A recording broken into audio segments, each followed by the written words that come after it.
Hello everybody,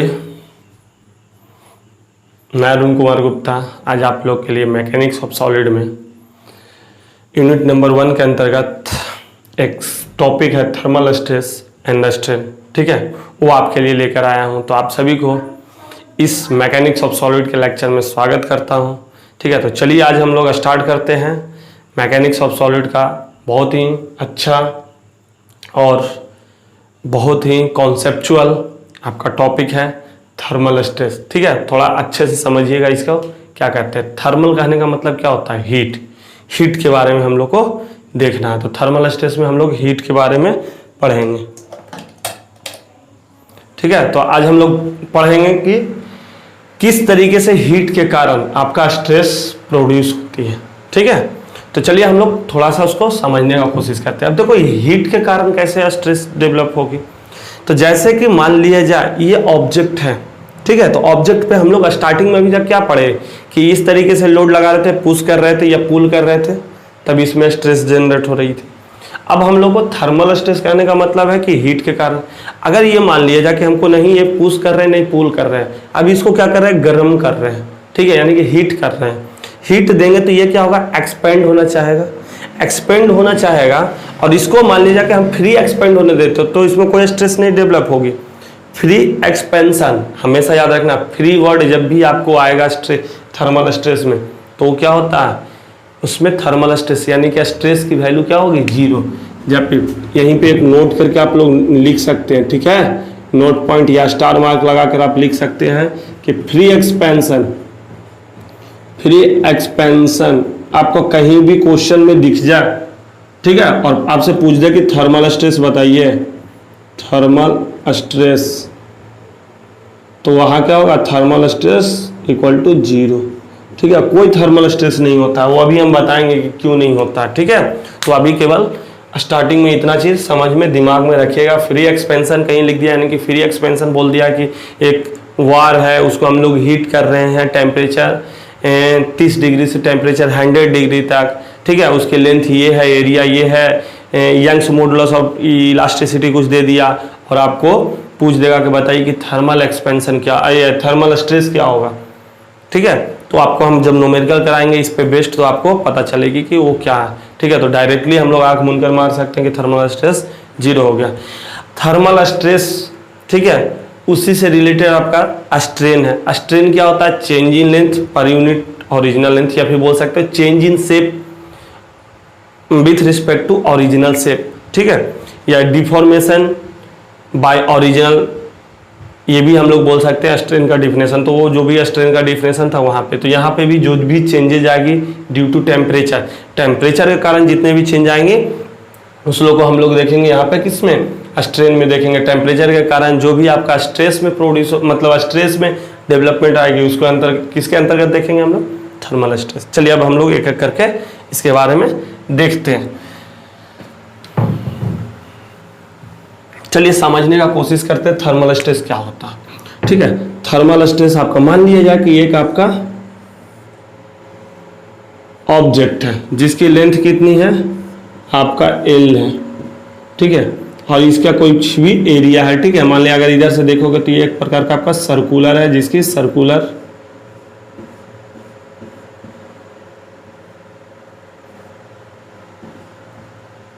diameter दिया हुआ, तो डायमीटर से हम लोग एरिया निकाल सकते हैं। तो एरिया कैसे सर्कुलर का निकलता है? π/4 इंटू d²। इतना तो आता होगा, नहीं आता है तो आप लोग इस तरीके से कर सकते हैं। एरिया बराबर क्या होता है?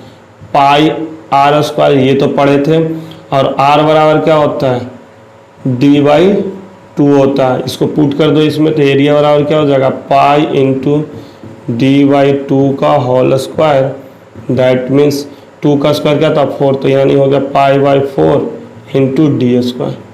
ठीक है, इतना याद रखना रहता है। ठीक है, तो एरिया हमें पता है, इसके साथ मटेरियल भी दे दिया, यानी कि ये आपका यंग्स मॉडुलस। ये आगे चल के भी हम पढ़ाएंगे आपको कि यंग्स मॉडुलस, ये आपको थोड़ा सा पता होगा। ठीक है, पढ़े होंगे, यंग्स मॉडुलस दे दिया होगा आपका। तो चलिए इतना चीज़ तो हमें पता है और इतना चीज़ हमें दिया हुआ है। तो अब हम लोग को थर्मल स्ट्रेस, अब इस यहाँ पे ये बता देगा कि आपका स्टार्टिंग का या इनिशियल टेम्परेचर की बात करेंगे। इनिशियल टेम्परेचर आपका कितना हुआ, मान लेते हैं कि 30 डिग्री सेंटीग्रेड पे। अब इसको क्या बोला, अगर इसको फ्री एक्सपेंड का मतलब कि इस पर कोई रिस्ट्रिक्शन नहीं लगा रहे हैं, ठीक है। अगर ये इस तरीके से कोई रिस्ट्रिक्शन नहीं लगाए तो ये फ्री एक्सपेंड करेगा तो थर्मल स्ट्रेस डायरेक्ट जीरो हो जाएगी, यहाँ पे याद रखना, ठीक है। वहाँ पे लेंथ चेंज हो सकती है। तो चलो हम सबसे पहले बात करते हैं यही फ्री एक्सपेंशन की, मतलब इसमें कोई रिस्ट्रिक्शन नहीं किए। अब टेम्परेचर, फाइनल टेम्परेचर यानी कि टेम्परेचर हम लोग इंक्रीज कर रहे हैं। फाइनल टेम्परेचर की बात करते हैं, फाइनल टेम्परेचर मान लेते हैं कि कितना हो गया, 100 डिग्री सेंटीग्रेड, ठीक है। तो 100 डिग्री सेंटीग्रेड आपका अगर इसका टेम्परेचर हो गया तो क्या होगा, या इसका लेंथ इतना ही रहेगा, नहीं रहेगा, ठीक है। कोई भी मेटल को आप हीट करिएगा तो वो क्या होता है, एक्सपेंड होता है। तो ये क्या करेगा, एक्सपेंड करेगा मतलब इसका लेंथ इंक्रीज कर जाएगी। अब लेंथ इंक्रीज करके ये कितना हो गया, एल प्लस डेल एल, समझ में आ गया। ये आपका बढ़ गया, अब बढ़ गया तो यानी डेल एल से यानी कि चेंज इन लेंथ, तो यहाँ से तो हम लोग का स्ट्रेन पता चल जाएगा कि स्ट्रेन क्या आएगा। लेकिन ये क्या है ना कि थर्मल स्ट्रेस में हम लोग को कुछ चीज़ और दिया होता है, इसके साथ में आपको एक और टर्म दियागा अल्फा, जिसको हम लोग बोलते हैं कोफिशिएंट ऑफ लीनियर एक्सपेंशन, ठीक है। कोफिशिएंट ऑफ लीनियर एक्सपेंशन, ये इसका जो यूनिट होता है, ये क्या होता है कि मतलब कि अगर 1 डिग्री टेम्परेचर से किसी भी मटेरियल को हम लोग चेंज करेंगे या इंक्रीज करेंगे या डिक्रीज करेंगे तो वो किस तरीके से, वह कितना चेंजेज आएगी, ठीक है। मतलब कि कितना मीटर में चेंज करेगी या कितना सेंटीमीटर में चेंज करेगा, तो यही होता है आपका कोफिशिएंट ऑफ लीनियर एक्सपेंशन। इसका यूनिट जो होता है वो पर डिग्री होता है, ठीक है। आप बोल सकते हैं पर डिग्री सेंटीग्रेड या पर डिग्री केल्विन, अल्फा का 1 पर डिग्री सेंटीग्रेड या 1 पर डिग्री केल्विन, ये आपका यूनिट होता है। तो चलिए इसका यूज भी करेंगे हम लोग आगे चल के, या फिर अभी हम लोग फार्मूला लिखेंगे। तो बस बेसिकली ये चीज़ हमें अभी पता है। तो फ्री एक्सपेंशन किया तो एक्सपेंशन किया तो ये तो फैलता जा रहा। देखो जब भी स्ट्रेस हम लोग को पढ़ना था तो ये जैसे ये पुश कर रहे थे या पुल कर रहे थे, ठीक है, तभी ना स्ट्रेस बन रही थी। ऐसे तो ऑब्जेक्ट में कोई स्ट्रेस नहीं होती है, तो ऐसे ही अगर ये फैलता जा रहा तो कोई मतलब है, स्ट्रेस तो बनेगी नहीं। तो यहाँ से भी अगर ये फ्री एक्सपेंड कर रही है तो कोई स्ट्रेस नहीं है, इसमें केवल स्ट्रेन आएगा, ठीक है। और ये जो भी स्ट्रेन आएगा उस स्ट्रेन को हम लोग डायरेक्टली इस तरीके से लिख सकते हैं, जैसे कि आपको यहाँ पे जो चेंज आ जाएगी, तो ये चेंज आई किसके कारण से आई है, आपका टेम्परेचर के कारण से। तो यहाँ पे जो आपका स्ट्रेन होता है, थर्मल स्ट्रेन की बात करते हैं। स्ट्रेन अभी हम इससे पहले जो पढ़े थे तो इसको थर्मल स्ट्रेन से डिनोट करते हैं इस तरीके से, एप्सिलॉन टीएच। तो ये थर्मल स्ट्रेन होता है अल्फा इंटू डेल्टा टी, ठीक है। अल्फा इंटू डेल्टा टी कहने का मतलब क्या हो गया कि जितना टेम्परेचर आप से चेंज कर रहे हैं, ठीक है, ये चेंज इन टेम्परेचर, और ये अल्फा क्या है आपका कोफिशिएंट ऑफ लीनियर एक्सपेंशन।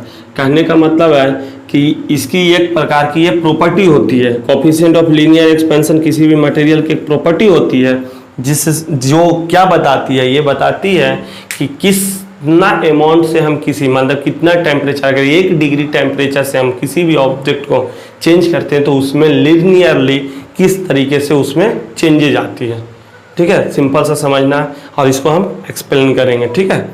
तो आपको लीनियर एक्सपेंशन ये है, और ये क्या आपका है change in temperature. Change in temperature जैसा क्या कितना हो गया, final temperature minus initial temperature.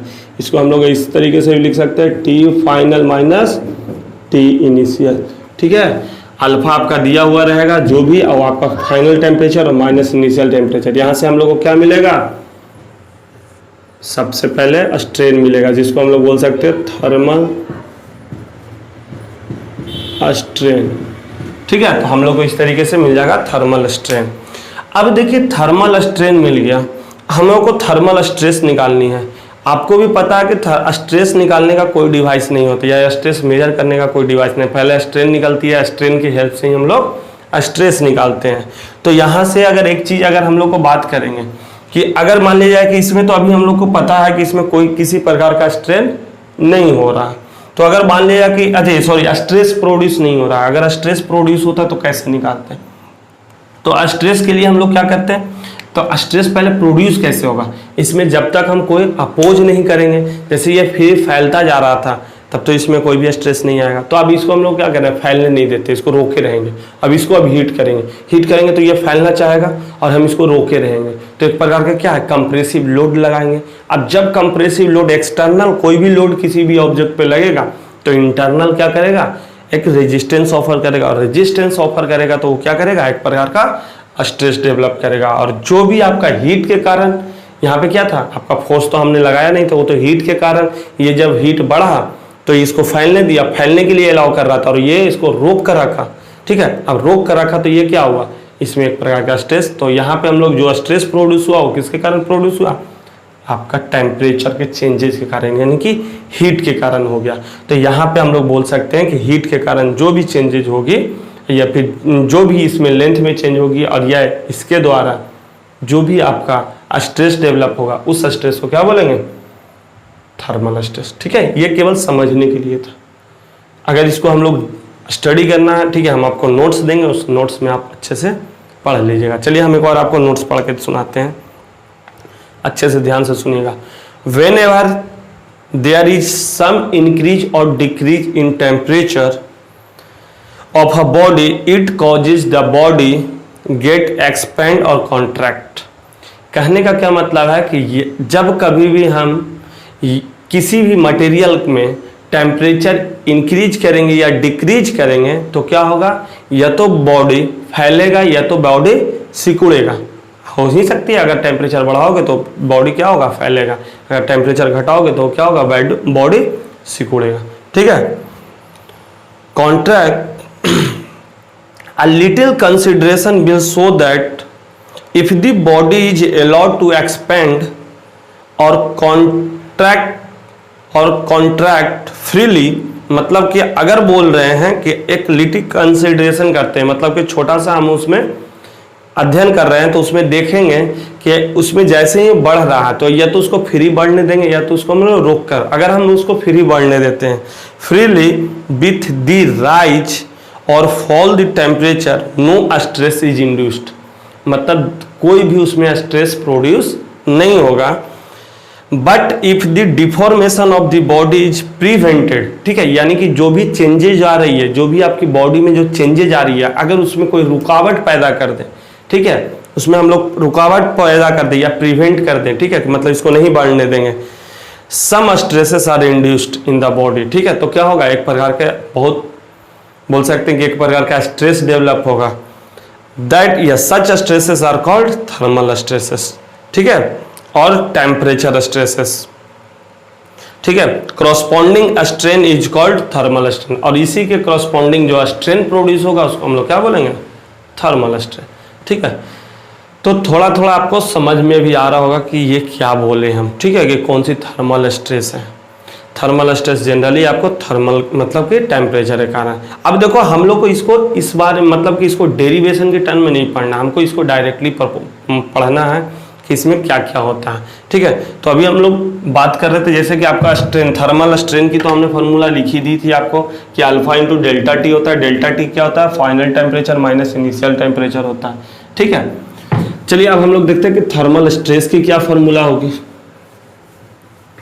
तो थर्मल स्ट्रेस का हम लोग अभी फॉर्मूला देखते हैं कि थर्मल स्ट्रेस, तो जनरली जो थर्मल स्ट्रेस आपका प्रोड्यूस होता है उसको हम लोग सिग्मा टी एस से डिनोट करते हैं, और इसकी ये क्या होता है आपका alpha delta T into, sorry capital लिख दो, कैपिटल टी इंटू ई। ठीक है, ये आपका होता है थर्मल स्ट्रेस किसी भी बॉडी में, वेयर अल्फा आपका क्या है, अभी हमने बताया था लीनियर एक्सपेंशन। ठीक है, coefficient of linear expansion, coefficient of linear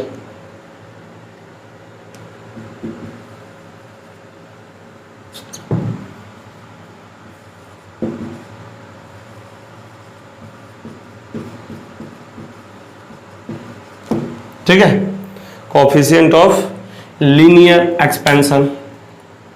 ये डेल्टा टी क्या है आपका, चेंज इन टेम्परेचर बोल सकते हैं इसको, चेंज इन टेम्परेचर, ठीक है, दैट इज क्या होगा, final temperature minus initial temperature, ठीक है। हो सकता है आपको दिख नहीं रहा होगा, ब्लू पेन से हम ब्लैक पेन से लिखते हैं, ठीक है। और ये क्या है आपका Young's modulus of elasticity, Young's modulus of elasticity, ठीक है, यानी कि ये आपका क्या है, इलास्टिक प्रॉपर्टीज है, ठीक है। इसके बारे में भी हम लोग डिटेल में पढ़ेंगे।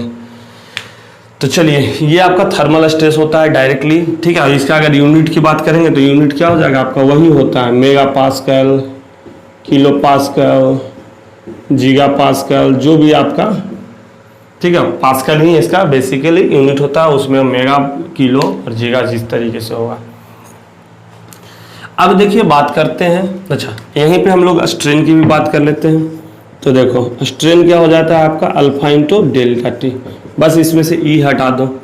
अब ये कैसे होता है, वो जब हम यंग्स मॉडुलस पढ़ेंगे तो आपको हम बता देंगे कि ये और ये रिलेशन कैसे आता है, ठीक है। जनरली ये चीज़ आता है, ठीक है। इसमें भी आपका वही है, ये आपका क्या हो गया, ये आपका हो गया थर्मल स्ट्रेस। अभी हम लोग को बस बेसिकली यही पढ़ना था कि थर्मल स्ट्रेस होता क्या है। तो थर्मल स्ट्रेस क्या होता है वो हमने बताया आपको कि अगर टेम्परेचर के कारण कोई भी स्ट्रेस जनरेट होती है किसी भी बॉडी में, तो वो क्या होता है आपका थर्मल स्ट्रेस होता है। उसी के करस्पॉन्डिंग जो स्ट्रेन प्रोड्यूस होती है उसको हम लोग बोलते हैं थर्मल स्ट्रेन। ये आपका क्या है, थर्मल स्ट्रेन,